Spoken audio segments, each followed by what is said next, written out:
Hi guys, this is Nishant Katira welcoming you on this channel. Maths का सबसे easy chapter 14th chapter probability हम सीख रहे हैं और पिछले वीडियो में हमने इस चैप्टर का इंट्रोडक्शन देखा। आज हम एक्सरसाइज स्टार्ट करेंगे 14.1। हालांकि एक ही एक्सरसाइज है इस चैप्टर में और क्वेश्चन 1, 2, 3, 4, 5 एंड 6 ये 6 सम आज हम पढ़ने वाले हैं। फिर से बोल रहा हूँ, सबसे इजी चैप्टर है ये। तो अगर आपने अच्छे से ध्यान दिया तो इस चैप्टर के आपको फुल मार्क्स मिलने ही मिलने हैं। ठीक है, तो सीरियसली पढ़ाई करनी है हमें और इस चैप्टर के फुल मार्क्स लेने हैं। क्लियर? स्टार्ट करें। Let's start this chapter with question number 1। Complete the following statements. Fill in the blanks है और सब आईएमपी है। Probability of an event E plus probability of the event not E is equal to dash. Introduction के video में मैंने आपको बताया था कि कोई भी प्रोबेबिलिटी का सम ऑलवेज 1 होगा। आप ये साइन देख सकते हो, प्लस की साइन है, मतलब दो अलग अलग इवेंट की प्रोबेबिलिटी का सम करना है हमें, तो सम तो कितना होगा? 1 ही होगा। Okay, the probability of an event that can not happen is dash, such an event is called dash. ये भी हमने पढ़ा था इंट्रोडक्शन में। जो इवेंट होने नहीं वाली, विच कैन नॉट हैपन, उसकी प्रोबेबिलिटी क्या होगी? 0 होगी। होनी नहीं है इवेंट तो प्रोबेबिलिटी तो 0 होगी और उस इवेंट को हम क्या कहेंगे? इम्पॉसिबल इवेंट कहेंगे। ठीक है,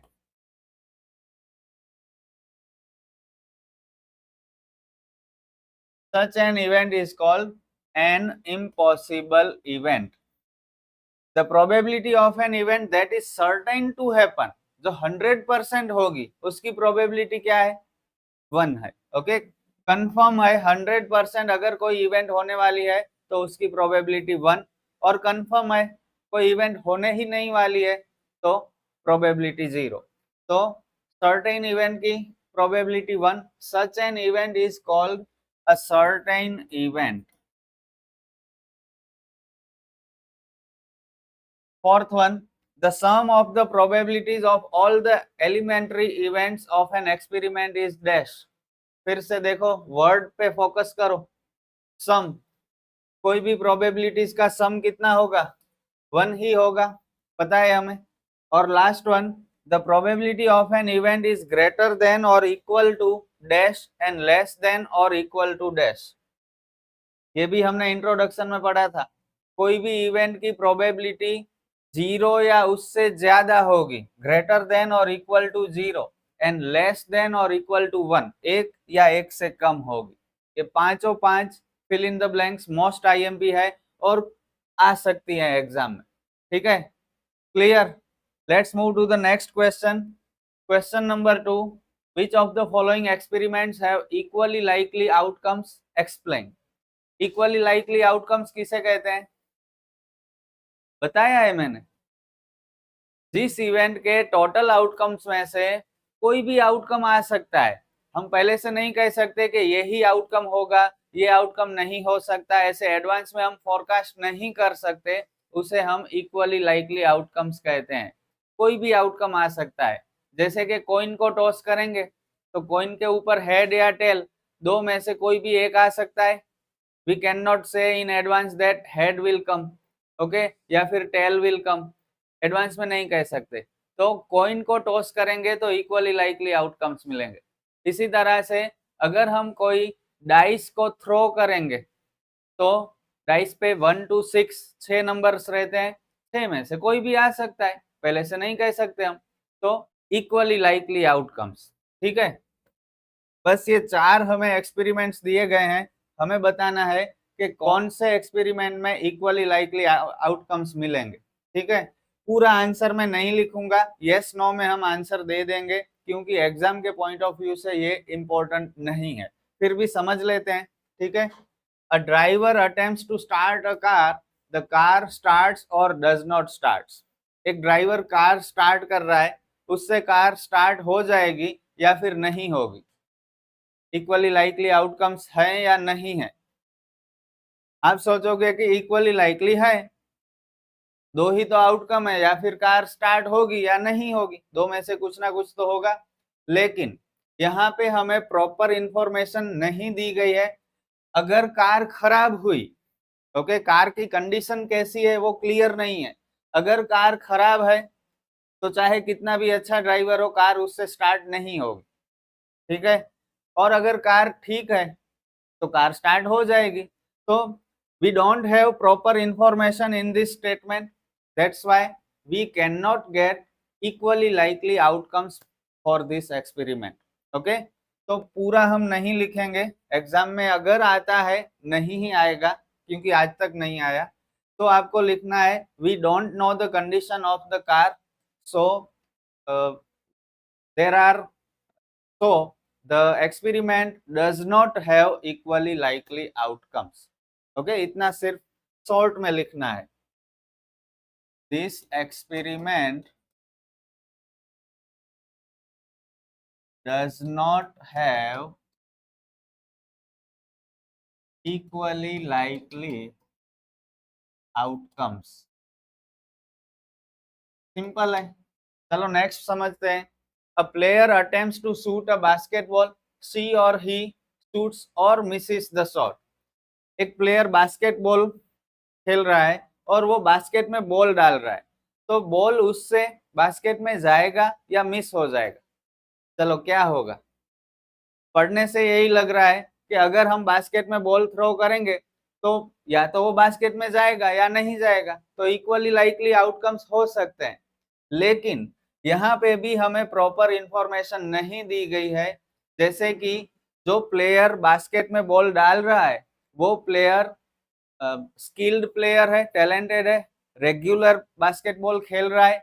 अगर वो रेगुलर खेल रहा है, बास्केटबॉल का ही प्लेयर है, तो उससे बॉल बास्केट में चला जाएगा। लेकिन अगर वो हमारे जैसा है, जिसने कभी बास्केटबॉल खेली नहीं है या रेयरली खेलता है, तो उसको बास्केट में बॉल डालने में प्रॉब्लम होगी, उससे डायरेक्ट नहीं जाएगा एक या दो ट्रायल में, उससे शायद 10-12 ट्रायल में एक बार जाएगा, ठीक है। तो यहाँ पे हमें स्किल्स ऑफ प्लेयर नहीं दी गई। We do not have proper information about this experiment, we don't know the skills of the player who plays basketball, so the outcomes of this experiment are not equally likely। okay, not equally likely short में लिख रहा हूं क्योंकि important नहीं है इसलिए। Clear.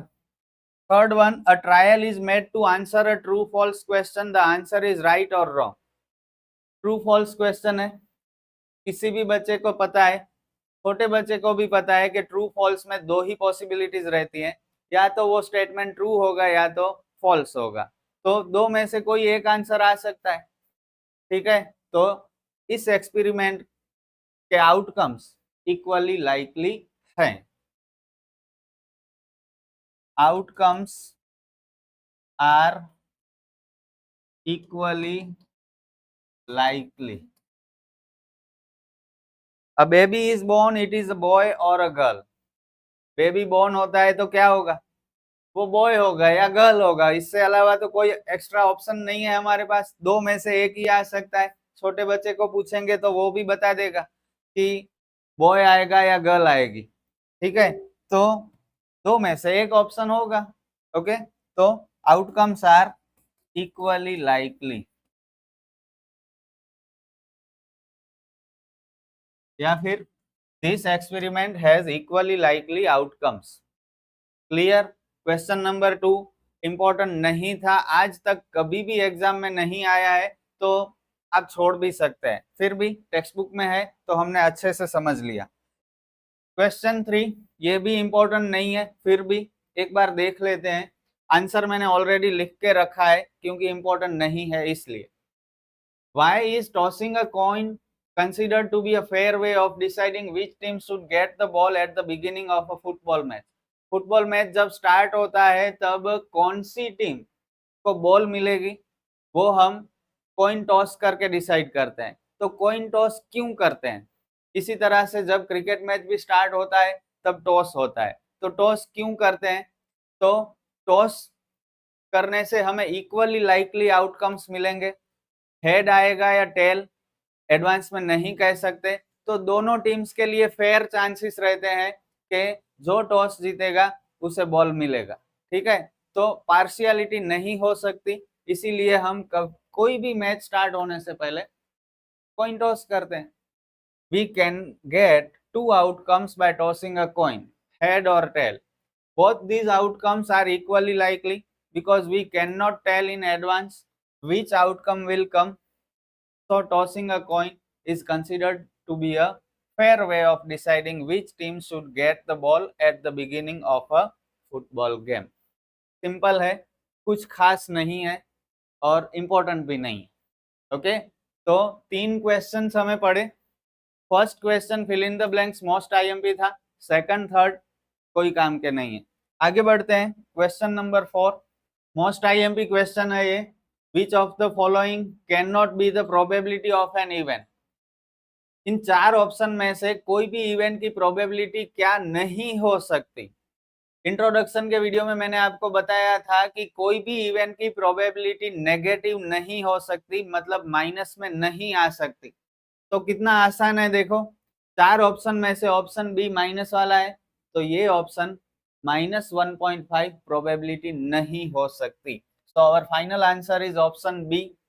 लेकिन आपको मैंने ये भी बताया था कि कोई भी इवेंट की प्रोबेबिलिटी क्या होगी, 0 या उससे ज्यादा और 1 या उससे कम, ग्रेटर देन और equal to 0 and less than और इक्वल टू 1। ओके, तो अभी आप बताओ, मतलब 0 और 1 के बीच में हो सकती है, 0.2, 0.25, 0.67, इस तरह से कुछ भी आ सकता है। तो आप कहोगे कि सर ऑप्शन डी तो चलो प्रोबेबिलिटी हो सकती है, हम मान सकते हैं, लेकिन ये ऑप्शन ए और ऑप्शन सी ये प्रोबेबिलिटी नहीं हो सकती, क्योंकि ये 0 और 1 के बीच में नहीं है दोनों। ठीक है, क्वेश्चन हो रहा है या नहीं हो रहा? अगर हो रहा है तो आप एकदम राइट ट्रैक पे हो, आपको कुछ सीखने की इच्छा है और आप प्रॉपर अटेंशन दे रहे हो। अगर आपको क्वेश्चन हुआ कि ये क्यों प्रोबेबिलिटी हो सकता है और ऑप्शन सी भी, देखो आपको बताता हूं, 2/3 डिवाइड करो, चलो 2/3, ऊपर वाला अंदर नीचे वाला बाहर, 3 के टेबल में 2 आएगा? नहीं आएगा। तो 0 एक्स्ट्रा 0 मतलब पॉइंट, 3 6 जा 18, रिमाइंडर 2 एक्स्ट्रा 0, 3 6 जा 18। ओके, तो 0.66 या 0.67, तो देखो ये 0 और 1 के बीच में हुआ आंसर 0.66, मतलब ये 2/3 कोई भी इवेंट की प्रोबेबिलिटी हो सकती है। क्लियर? अब ऑप्शन सी 15%। अगर हमें परसेंटेज की साइन निकालनी है तो क्या करना होगा? डिवाइड बाय 100 करना पड़ेगा। अगर परसेंटेज की साइन निकालनी है तो डिवाइड बाय 100 करना होगा। ठीक है, तो 15/100 कितना हुआ? 0.15 हुआ।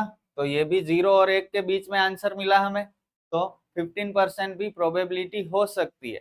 ओके, 0.7 ऑलरेडी पता है, 0 और 1 के बीच में है तो प्रोबेबिलिटी हो सकती है, माइनस वाली प्रोबेबिलिटी नहीं हो सकती। अब क्लियर सब कुछ? कमेंट में मुझे बताना वीडियो कैसा लग रहा है, और अगर अच्छा लग रहा है तो प्लीज अपने दोस्तों के साथ शेयर जरूर करिएगा, क्योंकि जितने ज्यादा स्टूडेंट्स पढ़ेंगे, अच्छी क्वालिटी की कंटेंट उन्हें मिलेगी, उतना उनका रिजल्ट इंप्रूव भी होगा। ओके, आगे बढ़ते हैं, क्वेश्चन नंबर 5।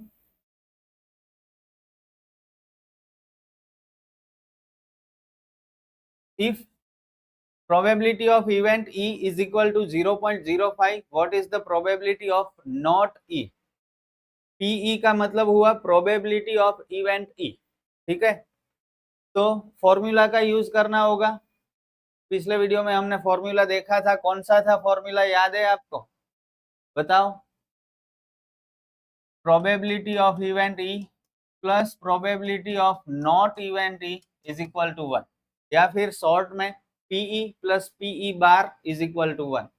तो PE की वैल्यू तो है हमारे पास 0.05, PE बार फाइंड करना है। PE बार को अकेला करते हैं और 0.05 पीछे जाएगा तो माइनस होगा। पॉइंट वाली माइनस, 1 में पॉइंट नहीं है तो हमें पॉइंट करके पीछे जीरोस रख देने हैं। पॉइंट के नीचे पॉइंट आना चाहिए। 0 कट हुआ तो ऊपर 9 आएगा। 0.95। इंपॉर्टेंट क्वेश्चन, 1 मार्क के लिए। ओके, सिंपल है। And last question of this video, question 6। A bag contains lemon flavoured candies only. सिर्फ लेमन फ्लेवर की कैंडी है। ओके, कितनी है नहीं पता हमें, मतलब एक ही कैंडी है। ठीक है। Malini takes out one candy without looking into the bag. Bag में देखे बगैर एक कैंडी निकालती है, एक ही तो कैंडी है। What is the probability that she takes out an orange flavoured candy. क्या प्रोबेबिलिटी है कि उसे ऑरेंज फ्लेवर की कैंडी मिलेगी बैग में से और अ लेमन फ्लेवर्ड कैंडी मिलेगी। सिंपल है। ओके, प्रोबेबिलिटी के इस टाइप के अभी हमें कंटिन्यू बहुत सारे सम पढ़ने हैं, और पहले से ही मैं आपको बता देता हूं, इस टाइप के अगर सम्स हमें पढ़ने हैं तो स्टार्टिंग 2 लाइन लिख के करनी होगी सारे सम्स, और एक ही जैसी स्टार्टिंग करनी है। ओके, तो वैरायटी ज्यादा नहीं है इस चैप्टर में, सिर्फ आपको एक पैटर्न जो है, जो एक लैंग्वेज है सारे सम्स में लिखनी है हमें, वो याद रख लेनी है। 1-2 सम्स लगेंगे आपको याद रखने में, फिर सब कुछ इजी लगेगा। हियर देखो मैं क्या लिख रहा हूं, टोटल नंबर ऑफ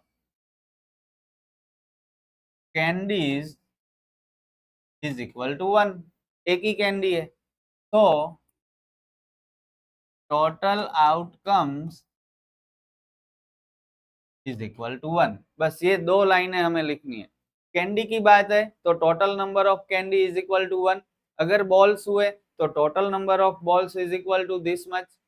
अगर पेन्स हुई तो total number of pens is equal to this. Okay, तो ये 2 लाइन हमें सारे सम्स में लिखनी है। अब जो हमें कहा गया है उसके हिसाब से हमें प्रोबेबिलिटी फाइंड करनी है। यहाँ पे 2 अलग अलग क्वेश्चन है तो हमें 2 इवेंट फाइंड करनी है। हर इवेंट में 3 स्टेप्स आएंगे। ओके, सबसे पहले इवेंट ए, देख देख के लिखना है, कुछ ज्यादा दिमाग नहीं लगाना है।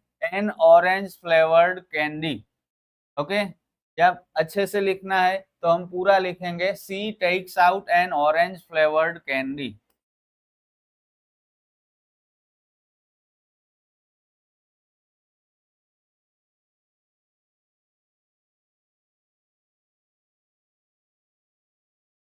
क्लियर, ये फर्स्ट लाइन। अब सेकंड लाइन, ऑरेंज फ्लेवर की कैंडीज कितनी है ही नहीं, एक ही तो है लेमन फ्लेवर की। ठीक है, ऑरेंज फ्लेवर की है नहीं, तो outcomes of event A is equal to 0। Outcomes for event A is equal to 0, ये सेकंड लाइन। और third line, probability of event A is equal to, formula लिखना है हमें, outcomes for event A upon total outcomes. ये है formula. Event A के outcome 0, total outcome 1, मतलब final answer 0। खत्म। इवेंट ए 3 स्टेप देख सकते हो आप, स्टार्टिंग के 2 स्टेप, हर इवेंट में 3 स्टेप्स। अब next event B,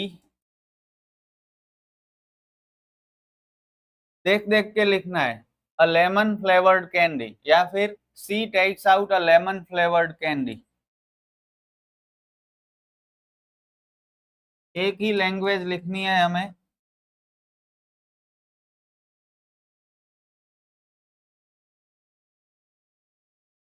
lemon flavour की कैंडीज कितनी है, एक ही है, मतलब क्या लिखेंगे, outcomes for event B is equal to 1।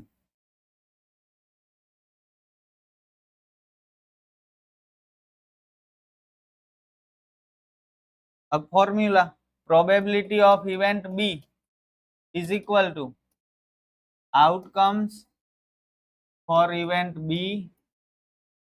ये फॉर्मूला नहीं लिखेंगे तो चलेगा, लेकिन लिखेंगे तो थोड़ी इंप्रेशन अच्छी होगी हमारी। अपॉन टोटल आउटकम, अपॉन में तो टोटल आउटकम्स ही आएंगे, कोई भी सम हो, कोई भी इवेंट हो। 1/1 is equal to 1। Event B की आउटकम्स 1 है और टोटल आउटकम्स भी 1 है, सम ओवर। कितना इजी था, स्टार्टिंग 2 लाइन से, फिर हर कोई इवेंट के लिए 3 लाइन्स, खत्म। इतना इजी है पूरा चैप्टर, हमें इसी तरह से लिखना है जितना जल्दी हो सके। आप ये समझ लीजिए, ये पैटर्न, ये जो हमें लिखना है वो लैंग्वेज, जिससे आपका ये चैप्टर इजी हो जाएगा और फुल मार्क्स मिलेंगे। ठीक है, तो इस वीडियो में इतना ही। वीडियो कैसा लगा मुझे जरूर बताइएगा कमेंट में। हम फिर मिलेंगे नेक्स्ट वीडियो में। Good bye.